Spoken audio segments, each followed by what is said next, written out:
Realmente voy a presentar ideas que hemos estado trabajando en el doctorado, que es describir un poco la categoría de códigos. Y para eso pues empezaría presentando la idea de qué trabaja la teoría de códigos, ¿no? Vean, en todo esquema de comunicación, muchachos, esencialmente existe un emisor, un receptor y un canal de comunicación por el cual se transmite un mensaje. Pero ¿cuál es la logística que haces para transmitir el mensaje? Vean, nosotros cuando estamos platicando con alguien, generalmente tenemos una idea, pero esa idea no es posible comunicarla porque la materia de que está hecha o la sustancia de que está hecha no sirve para transmitirse por el canal de comunicación. Especialmente las ideas las transmitimos o por habla, o por medios escritos, o por otro tipo de medio que no se me ocurre en este momento. Entonces, mediante un proceso llamado codificación, el mensaje es llevado a un lenguaje que le llamamos mensaje codificado. ¿Sí? Ese mensaje es una palabra sobre un alfabeto. Esa palabra ya es buena para poderse transmitir por el canal de comunicación. Al transmitirse la palabra, llega al receptor y el receptor la decodifica para obtener el mensaje que queríamos transmitir. Bueno, esa es la logística que generalmente pasa cuando hacemos una comunicación. La teoría de códigos estudia todo este paquete, ¿sí? Pero lo divide en ciertas partes. En particular, una de las partes que trata es cómo codificar información, eso es muy importante, y la otra parte es la parte de transmisión de palabra. No es tratada de manera teórica porque eso es más tratado de manera ingenieril. Los ingenieros son los que hacen la teoría de transmisión. Sin embargo, la parte de codificar la palabra sí se estudia bastante en matemáticas.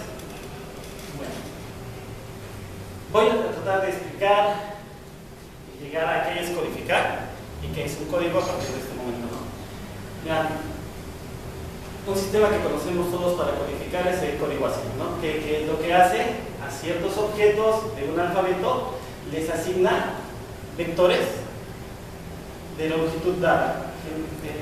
Son vectores de 8 bits sobre Z2, están dados sobre ceros y unos. Eso hace con cada uno de los objetos que queremos codificar. Entonces nuestro alfabeto es llevado a este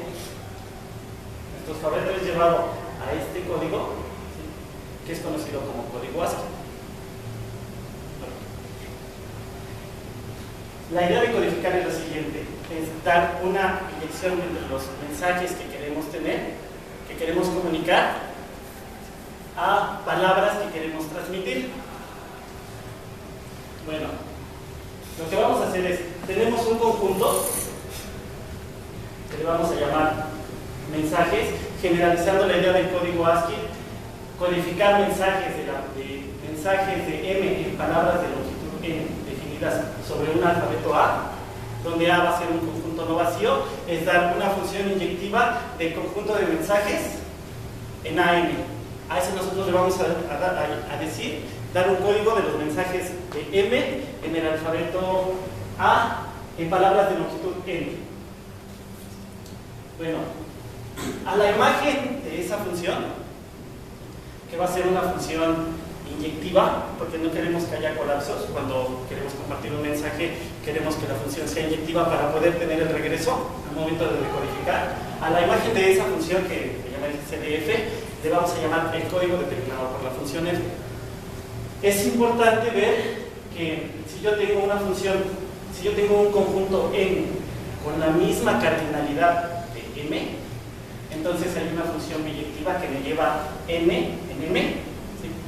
Y puedo completar este diagrama de tal forma de que existe una única función que me hace conmutar este diagrama y me crea el conjunto CDF, que por cómo está creado el diagrama, pues esta F va a ser la composición de estas dos funciones. CDF y CDF correcto van a ser iguales como conjuntos. Una lectura a esto último que estoy diciendo es lo siguiente: esencialmente la materia de la que estén hechos los mensajes no es importante para escoger las palabras que quiero codificar, que es lo que escribo aquí, ¿no? CDF no depende de la naturaleza de los elementos, estoy tratando de la naturaleza de la que estén hechos los mensajes, simplemente depende de la cardinalidad del conjunto. Y entonces, si olvido esto y me quedo con CDF, puedo decir que cuando quiero codificar mensajes de este conjunto M en palabras de este alfabeto A, palabras de longitud N, codificar va a ser escoger un subconjunto CDF de la misma cardinalidad de M en AM. Entonces, pero con esa idea, tomar un código, ¿sí? Dado en un conjunto no vacío, diremos que un código de longitud N sobre un alfabeto A no es más que un subconjunto de AM. Y ya me olvido de los mensajes. La logística de cómo asigno los mensajes me preocuparé después cuando haga ya teoría de programación. Bueno. Ok. Entonces, esto es lo que vamos a entender nosotros con un código. Un código simplemente es un subconjunto de un conjunto de producto cartesiano finito de un conjunto no vacío. Eso es un código. Bueno, ahora, a veces cuando nosotros tenemos una palabra ya codificada y la queremos transmitir, esa palabra sufre algún tipo de perturbación y es alterada.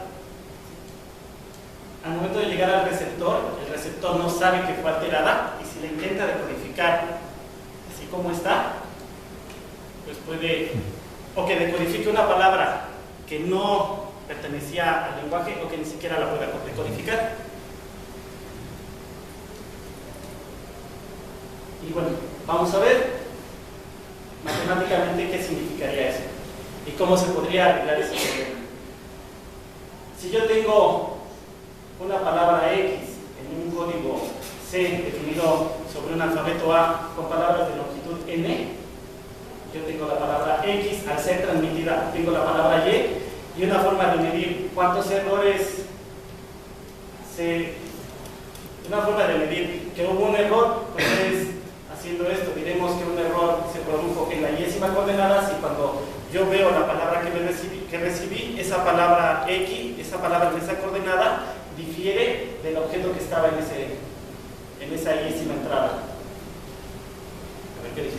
Diremos que ha ocurrido un error en la y-ésima coordenada si cuando yo recibo la palabra Y, esa palabra difiere en la y-ésima coordenada de la palabra original, X. Y el número total de errores que voy a obtener pues va a ser el número de I's tales que difieran en esas coordenadas. Resulta lo siguiente, que si es un conjunto finito para todo X, Y y Z en AM, se cumple que D de X es igual a 0. Sí, solo sí. X es igual a Y. La otra cosa es que D de X es igual a D de Y. Y por último se cumple esta desigualdad que todos conocemos, que es la desigualdad del triángulo. Es decir, esta forma de comparar esta palabra con la palabra definida, con la palabra recibida, me da una métrica en el conjunto A y obtengo, aquí tengo un problema con la versión del PDF.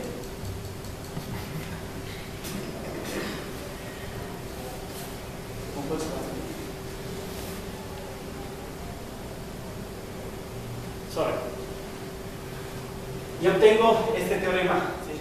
AN con esta función resulta ser un espacio métrico. Okay.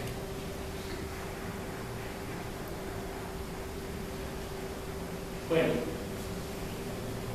ahora vamos a continuar con cuál sería la logística a tratar para detectar y corregir errores.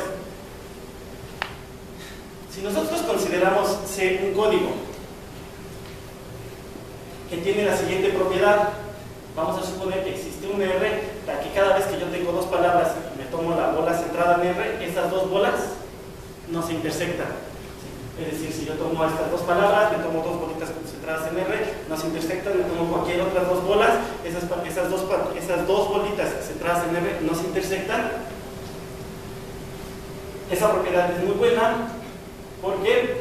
Porque si yo aseguro esto, si ustedes me dan un canal de transmisión, si yo quiero establecer una comunicación y me das un canal de transmisión que a lo más produce R errores, sucede lo siguiente: si yo transmito la palabra X y recibo la palabra X', esta palabra X' está en algún punto del conjunto AN, pero lo que puedes afirmar es que la bola que es centrada en X de radio R contiene a X'.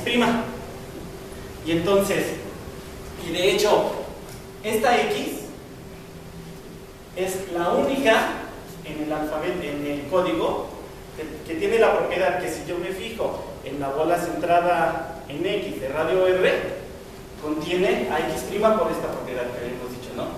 Dos bolas de esas no se intersectan. Eso me va a permitir lo siguiente: yo como emisor transmito la palabra X, tú como receptor recibes la palabra X'. Y yo tengo un alfabeto, el alfabeto, y tengo las palabras que pertenecen a mi código. En este momento debemos aclarar que la diferencia entre la teoría de código y la teoría de criptografía es que mientras la teoría de criptografía pretende esconder información, la teoría de códigos no, muchachos. Tanto el receptor como el emisor, como todas las personas, tienen el alfabeto y pueden decodificar el mensaje. Aquí lo que estamos tratando es de que yo transmita un mensaje y el mensaje llegue bien, pueda ser leíble. La teoría de criptografía, recuerden que lo que hace es tratar de esconder la información, ¿no? Entonces, regreso. Yo como emisor transmito una palabra X. Con el canal de comunicación me llega una palabra X', y entonces, a sabiendas que tu canal de comunicación produce a lo más R errores, empiezo a comparar la distancia de X' con las palabras del alfabeto. Como Z no está en la bola centrada, Z es una palabra del código, por esta propiedad resulta que va a cumplirse que la distancia de Z a X' tiene que ser mayor que R, porque si la distancia de X' a Z fuera menor que R, entonces X' estaría en la bola centrada en Z y en la bola centrada en X, y se cumpliría esa condición. El emisor empieza a checar eso con cada una de las palabras, muchachos, y en el momento en que detecta que la distancia de la palabra recibida a la palabra que eligió es menor que R, bingo, ha encontrado que esa es la palabra que le mandaron, ¿sí? Y puede recuperar la palabra. Esencialmente así es como trabajan las computadoras, ¿no? Tienes una lista de mensajes, me llega la palabra y entonces empiezo a comparar con cada una de las palabras. Cuando la distancia es menor que los errores que produce el canal de comunicación, entonces me quedo con la palabra y esa fue la palabra que me habían enviado. ¿Ok? Va de nuevo. Y de hecho,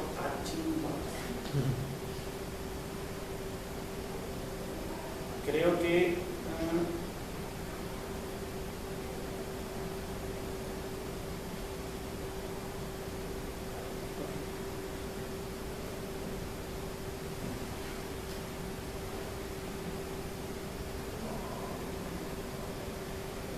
entonces nos habíamos quedado aquí, recupero la palabra y entonces recordemos, empezamos con un canal de comunicación el cual sé que produce a lo más R errores, y eso ¿quién me lo provee? Pues me lo provee el ingeniero que hace pruebas y me dice, sabes una cosa, hice tantas pruebas y el canal me produce a lo más R errores con tal probabilidad. Entonces yo sé que este canal es un canal que me va a producir a lo más R errores. Entonces me construyo un código que tiene la propiedad de que existe R, ¿sí?, tal que cualesquiera dos bolas centradas en palabras del código no se intersectan. Y entonces, cuando transmito X y recibo X', lo que tengo que hacer es checar para poder detectar cuál es la palabra que me habían dado. Ahora, la pregunta es, ¿y cómo construyo este código que cumpla que que existe esa R de tal forma de que dos palabras de código, dos palabras con bolas de radio R, esas dos bolas no se intersectan, ¿no? Para cualesquiera dos palabras. Y la respuesta es, ¿por qué me está pasando esto? Y la respuesta es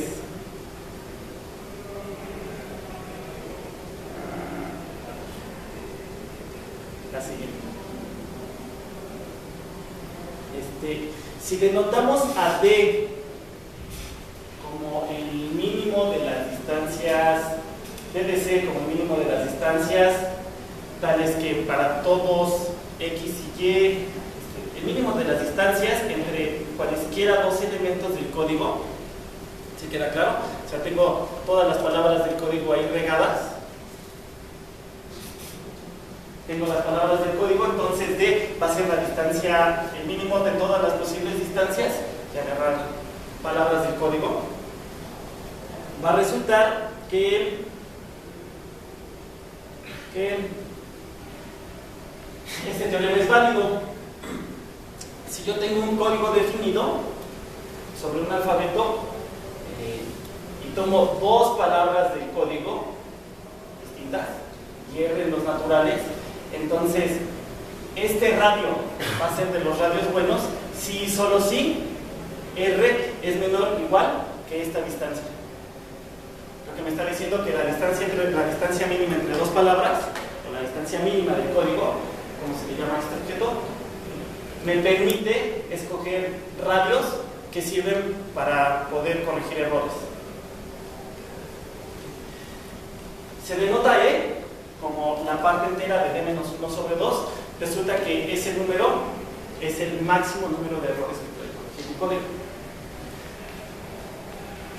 Ok. Bueno. Entonces, hasta el momento hemos visto lo siguiente. Hay tres códigos importantes, hay tres parámetros importantes en un código.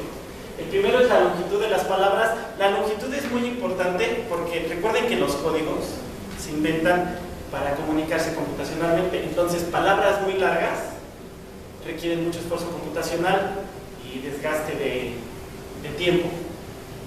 No quiero códigos con palabras muy largas, quiero códigos con palabras pequeñas, ¿no? La otra es la cardinalidad del código. La cardinalidad del código es muy importante porque recuerden que yo quiero codificar mensajes en un código, aquí. Entonces la cardinalidad del código me va a decir cuántos son los mensajes distintos que puedo a lo más codificar. Y el otro es E, que es D menos la distancia mínima del código menos 1 sobre 2, que es la parte entera de eso. Este me va a decir cuántos errores puede corregir el código.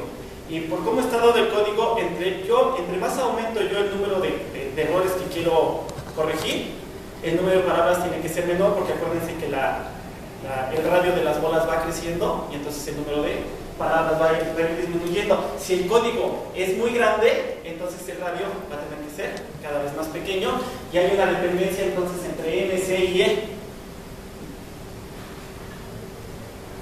Esa dependencia en general no está bien descrita, pero ya pasando a otras cosas, vamos a ver, basados en estos tres parámetros importantísimos para los códigos, a definir qué es para nosotros un morfismo de códigos, porque al final de cuentas lo que nosotros hicimos fue tratar de describir cómo sería la categoría de códigos o qué sería para nosotros la categoría de códigos y describir los objetos que compondrían esa categoría. Cuando tú das una categoría, necesitas dar por un lado los objetos y por otro lado los morfismos, y con eso ya queda establecido todo. Y entonces ya hemos dado los morfismos, los objetos van a ser códigos. Ahora solo falta dar qué sería un morfismo entre dos códigos. Y entonces, si yo me tomo C y D, dos códigos, voy a decir que phi es un morfismo de códigos si pasa lo siguiente. Si phi es una función, y cuando estamos pensando en una función, estamos pensando en una función de teoría de conjuntos, es algo que manda elementos de A a N en elementos de A a N. Segundo, voy a pedir que la imagen de este código esté contenida en este código. Sí. Y por último, voy a pedir que respete la estructura métrica que estaba dando.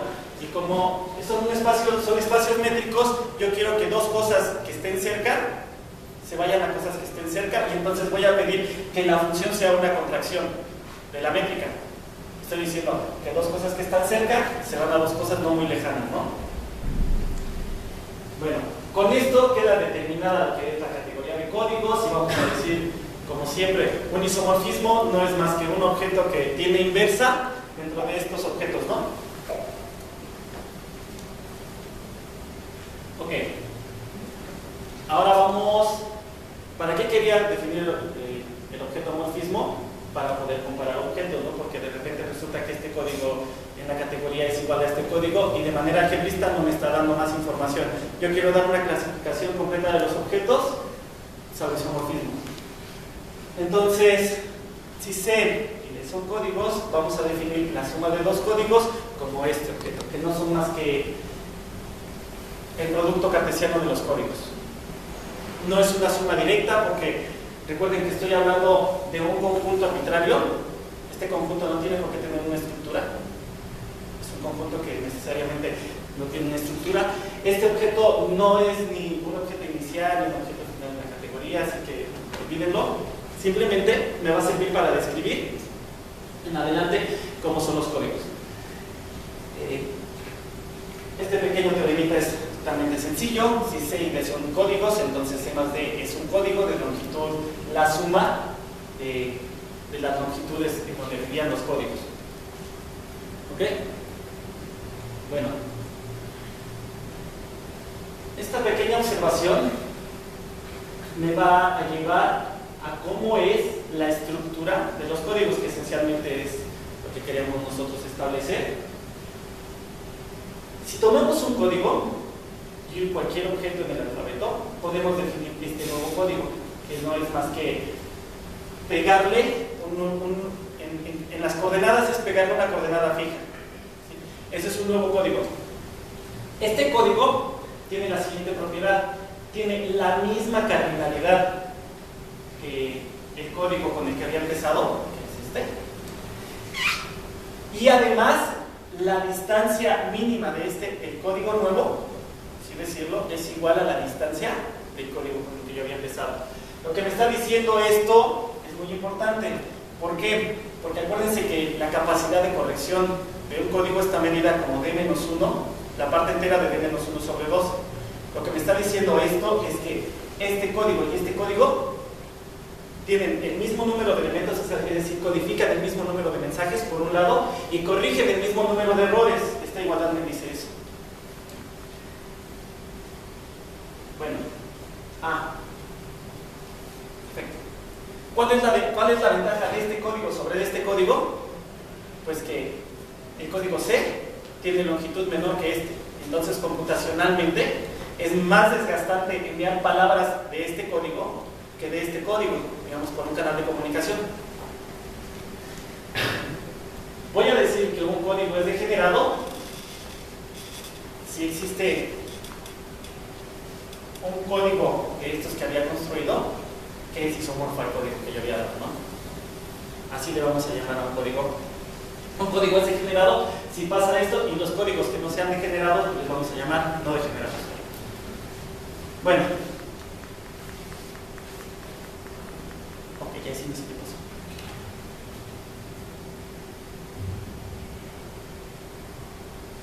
Sí, sé qué pasó. Es un pequeño problema de versión de PDF. Volvemos. Sí. Un código. El siguiente teorema es importante porque mostramos que todo código degenerado se puede escribir como una suma de un vector fijo más algo que es no degenerado. Es decir, este es bastante bueno en el sentido de enviar transmisiones. Y más aún, esta descomposición es única en el siguiente sentido, ¿no? Si yo tengo que C es isomorfo a otra forma de este estilo, va a resultar que el número de coordenadas aquí va a ser el mismo que el número de coordenadas acá, por un lado, y que este código que tenía aquí es isomorfo a este código. Y entonces esa es una primera descomposición. Todo código lo puedo escribir como una suma de una palabra más algo no degenerado, donde va a resultar lo siguiente: la cardinalidad de C va a ser igual a la cardinalidad de D, y por otro lado podemos demostrar también que la distancia mínima del código, con el que yo había empezado de este código degenerado, es igual a la distancia mínima del código no degenerado que está participando aquí en esta suma de códigos. ¿Qué me dice esto? Que yo puedo cambiar este código por este código porque me codifican el mismo número de palabras y me corrigen el mismo número de errores, con la ventaja de que este código transmite palabras de longitud menor. Y entonces la última parte que estuvimos estudiando fue la siguiente: ¿puedes describir cómo son los códigos no degenerados? Y para eso, basándonos un poco en la teoría de módulos, pues definimos el concepto de escindible, igual que se define en teoría de módulos, ¿no? Se dice que un código es escindible si existen dos códigos de tal forma que C es isomorfo a ese objeto, ¿no? A la suma directa de C más C. Una vez que tengo eso, voy a decir que un código es inescindible si no es escindible. Siempre pasa eso, ¿no? Pues un ejemplo es todo código degenerado, pues es escindible. Porque lo habíamos visto, se puede escribir como una suma directa de este con este. Entonces hay ejemplos de códigos escindibles. Y para presentar el último resultado, sí necesitamos un poco más de estructura. Resulta que hasta este momento había platicado sobre códigos definidos sobre alfabetos arbitrarios. Es decir, los alfabetos no tenían por qué tener estructura. Sin embargo, para enriquecer un poco la teoría de códigos, yo puedo pedir que el alfabeto sea un grupo. Si el alfabeto es un grupo G, entonces G a la N tiene estructura natural de grupo, dándole la estructura coordenada a coordenada, y entonces voy a decir que C es un código de grupo, pues si C es un subgrupo, el grupo G a la